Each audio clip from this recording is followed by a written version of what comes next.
Hello అండి, welcome to అమ్మ వంటిల్లు. ఈరోజు వీడియోలో సంక్రాంతి స్పెషల్ పండుగ వచ్చేసింది కదా, మరి ఇంకా పిండి వంటలు, కొత్త అల్లుళ్ళు, అలాగే ఈ పండుగ సీజన్ కి మరింత స్పెషల్ పల్లెటూరి కోడి కూర పులుసు అండి. ఎక్కువ మసాలా లేకుండా కేవలం ఇంట్లో తయారు చేసిన పొడి మసాలాలతోనే చాలా చిక్కగా ఆ రుచి అద్భుతంగా ఉండేలా ఈ పులుసు ఎలా తయారు చేసుకోవాలో చూద్దాం ఈ రోజు వీడియోలో.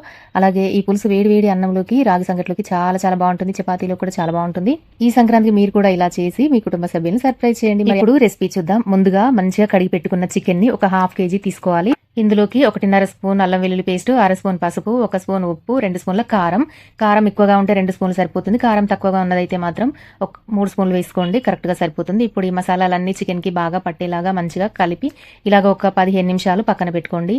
ఈ లోపు చికెన్ పులుసుకి మంచి టేస్ట్ రావడానికి మసాలా తయారు చేసుకుందాం. ఒక 2 ఉల్లిపాయలు, ఒక 4, 5, 6 వరకు కొబ్బరి ముక్కలు, పచ్చి కొబ్బరి ముక్కలు, హోల్ గరం మసాలా కొన్ని తీసుకోవాలి. అన్నీ కలిపి కొద్దిగా సాజీరా, 2-3 ఇలాచీలు, 2-3 లవంగాలు, కొంచెం చెక్క వేస్తే సరిపోతుంది. ఇవన్నీ కూడా మిక్సీ జార్లో వేసుకొని మెత్తగా మిక్సీ పట్టుకోవాలి. అవసరమైతే కొన్ని నీళ్లు వేసుకుంటూ మిక్సీ పట్టుకోండి, మంచిగా గ్రైండ్ అయిపోతుంది.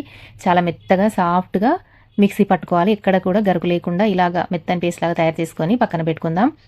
ఇప్పుడు చికెన్ ప్రాసెస్లోకి వెళ్దాం. స్టవ్ పైన కళాయి పెట్టుకొని 3 పావుల వరకు నూనె వేసుకోండి. నూనె మంచిగా వేడైన తర్వాత మనం ముందుగా రుబ్బి పెట్టుకున్న మసాలా పేస్ట్ని నూనెలో డైరెక్ట్గా వేసేసి మొత్తం అంతా కూడా బాగా కలుపుకోవాలి. పచ్చివాసన అంతా పోయి మంచిగా వేగే వరకు బాగా కలుపుకోవాలండి. కలుపుతూనే ఉండాలి, అడుగంటకుండా చూసుకోవాలి.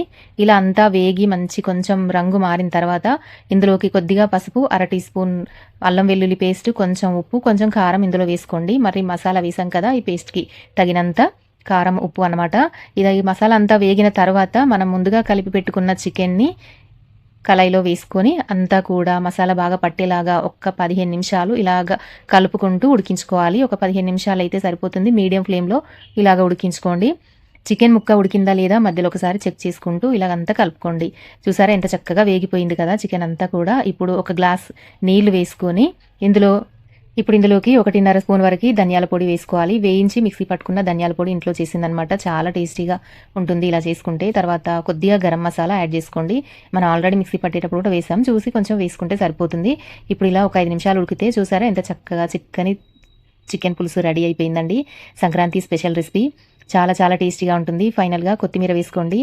చికెన్ గ్రేవీతో మంచిగా కమ్మగా ఉంటుందన్నమాట. తప్పకుండా ట్రై చేయాల్సిన రెసిపీ. మరి మీకు ఈ చికెన్ పులుసు నచ్చిందా లేదా తప్పకుండా కామెంట్లో చెప్పండి. ఈ చికెన్ గ్రేవీ కర్రీ ఎలా తయారు చేసుకోవాలో వీడియో మొత్తం చూసిన వాళ్ళకైతే అర్థమవుతుంది. మధ్యలో స్కిప్ చేసిన వాళ్ళకైతే ఏమీ అర్థం కాదు దీని రుచి అనేది కూడా. సో వీడియో నచ్చితే లైక్ చేయండి, ఛానల్ని సబ్స్క్రైబ్ చేయండి. Thank you, bye.